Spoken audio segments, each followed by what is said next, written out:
حالا خودتون پرسیدین که مثلا ما بیایم قیمه ها و ماستر رو با هم قاطی بکنیم ممکنه چیز سمی ازش در بیاد؟ معلومه که اینو نمیدونستین. امروز ما اومدیم اینجا تا این حرکت رو تستش بکنیم. داستان امروز ما در مورد یه بنده خدایی به اسم سانچز ریک است که میبینیم داره به دنبال اتوبوس مدرسه‌اش میدوه و بعد از پارگی ماتحت گرامیش بالاخره میتونه که سوار اتوبوس بشه و سر صحبت رو با رفیق کاکاسیاش در مورد کراشش باز میکنه. کاش میتونستم ازش لب بگیرم. ای بابا دادا شانس بیاری بهت بیلاخ نشون نده، چه برسه به لب. اون فقط به بچه خفنا لب میده. نه بابا اونا که خفن نیستن. چرا گو میخوری خودت؟ اونجا یه دقیقه نگاهی بنده. بچه بادیا، خایمالا، اونم سایپریا، ارزشیا، مافیای کنکور، اونم زقیا. حتما باید سوراخت کنن. کی؟ بیا اینم یه نمونش. در نهایت ریک و دوست سیاهش به همراه بچه‌های مدرسه‌شون وارد شرکت علمی تخیلاتی تحقیقاتی دکتر جنتی میشن که البته مدرسه‌شون برای اردو جاسوسی اونا رو به اونجا فرستاده بود تا بتونن از اونجا کسب علم بکنن. اما متاسفانه ریک قصه ما به جای کسب علم حیوانات جهش یافته حشری رو به سمت خودش جذب میکنه و اونا میان تا ناموس میگیرن. در آخر هم یه دونه حیوان دیگه میمونه به نام سنجاقک حشری که میاد ریکو نیش میزنه و ریک به لحاظ روحی، روانی و دولی به گایشگاه متاسفانه نقل مکان میکنه. یه لحظه صبر کن. قبل از اینکه اینجا ریک به فنا بره با یکی از دوستای قدیمی پدرش که از قضا مدیر عامل شرکت علمی تحقیقاتی تخیلی دکتر جنتی هم هست دیدار میکنه که در همون لحظه معلوم میشه که این بابا از بیماری اسهال خونی رنج میبره. در نهایت هم بعد از حامله شدن فراوان به دست حیوانات حشری و غیر حشری ریک خودشو با هر بدبختی که هستش به خونه میرسونه. در حالی که کونش از 365 داره پاره میشه اون خودشو با زحمت فراوان به اتاقش میرسونه تا کمی اونجا استراحت بکنه. که به ناگه عموی پیر و خرف ولی در عین حال کمر قویش وارد اتاق میشه تا در مورد دوران بلوغ یک سری اطلاعات به ریک بده. اما متاسفانه ریک به دلیل پارگی‌های فراوان همون لحظه بیهوش میشه و عموی ریک به توضیحات عملی خودش رو میاره. یه دقیقه وایسا ببینم. این که میشه گی! طرف دیگه داستان ما رفیق پدر ریک یعنی لولنترز که به اختصار بهش لولو هم میگن و میبینیم که داره دستگاهی برای درمان بیماری اسهالیش میسازه و موفق هم میشه و میتونه با گرفتن جون چند تا از کارمندان بانک مسکن که قسطاشو دیر داده بودن بیماری تخمیشو درمان کنه. اون که داد انقدر هرس منو گایدم.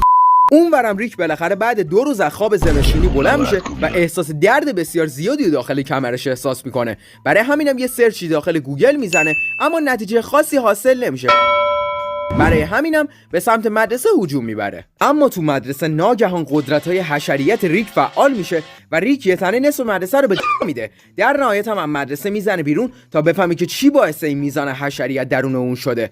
در نهایت هم با بالا رفتن از روی یه دیوار یه کوچه و پشتک وارو زدن روش به قدرت‌های سوپری خودش پی میبره. با خوشحالی فراوان به خونه برمیگرده تا به خانواده‌اش بگه که بالاخره تبدیل به یه گوه خاصی توی این دنیا شده. خیلی تخمی. اما طبق روال همیشه بحث بین عموی حولش و رفیق شکلاتیش خوب پیش نمیره و ریک به حیات خونه‌شون میره تا به یاد یکی از خاطرات بچگیش که پدرش بهش گفته بود این دنیا دیگه به درد نمیخوره و باید از ماتریکس خارج بشی میفته. پسرم همیشه به حرف دکت گوش کن، اون هیچ وقت دروغ نمیگه.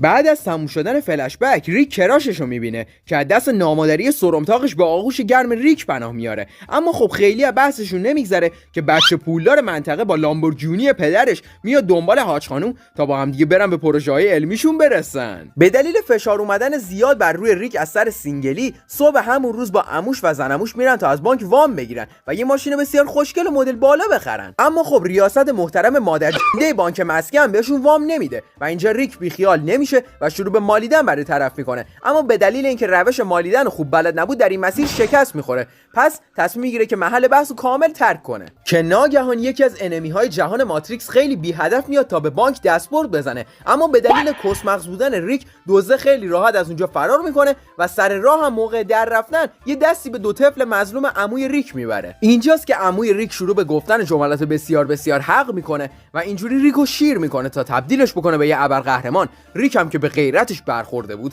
میره و یه لباس برای خودش درست میکنه و میره که شهر رو به آتیش بکشه. در طرف دیگه داستان ما لولو لنترز رو میبینیم که در حال طراحی نقشه بزرگ خودش برای حامله کردن کل شهر و فنا ناپذیر کردن خودشه. اما اون برای اجرای نقشش نیازمند یه تریاک بسیار اصل و خالصه. برای همین میره تا شیشه فروشی محمد کثیف دزدی بکنه. اما ریک که با نام مستعار سنجاق حشرکی معروف شده بود میاد و میرینه تو نقشه لولو. برای همینم به سرعت نور سعی میکنه تا محل بحث رو ترک کنه، اما بازم با این حال یه زخم کاری بسیار عمیق به ریک میزنه. ولی ریک که حالا دیگه یه سوپر هیرو زخمو نمیخونه و میره تا با کراشش یه حرفی در مورد زندگیش بزنه، اما متاسفانه طبق روال میرینه و میاد که راهشو بکشه بره که متوجه چند تا حشری میشه که میخوان به کراش چیز کنن. اما ریک که متوجه این داستان میشه و میخواد جلوی دوست دخترش یه خودی نشون بده، در قامت سنجاق حشرکی میره و اون بنده خدا رو تا ناموس چیزشون میکنه و یه لبی هم آخر سر از کراشش میگیره و از ترس کونش منطقه رو ترک میکنه. ریک بالاخره برمیگرده خونه تا در جوار دوستان و خانواده‌اش باشه، اما لولو که همون نزدیکیا بود میاد میگیره خار مادرشونو میزنه، خار مادرشونو سرویس میکنه. اما چون لولو زنموی ریکو زیاد از حد دیگه سرویس کرده بود، متاسفانه زنموی ریک هم اینجا سرویس میشه و عموی ریک هم که تازه از کما در اومده بعد از اینکه خبر مرگ زنشو بهش میدن، متاسفانه مغزش طاقت نمیاره و گیرپاژ میکنه و به تنظیمات کارخانه برمیگرده. و در نهایت ما ریکو میبینیم که به دلیل از دست دادن زنموش و همینطور فشار سینگلی که درش بد جور شیاف شده، زده تو خط خام مصرف کردن تریاک به همراه چای نبات و همینطور هم کره‌خوری فراوان.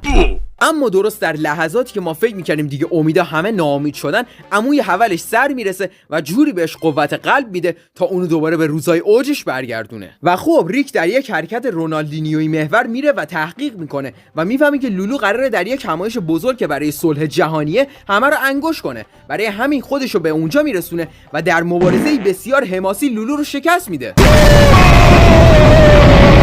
و بعد از شکست دادن لولو موفق میشه تا کراشش رو از سقوط آزاد نجات بده و اینجوری جفتشون به سمت غروب نمیدونم چی آفتاب پرواز میکنن و جفتشون هم همونجا ان میشن میافتن میبینن و اینجا فیلمه که به پایان میرسه. خدا نگهدار.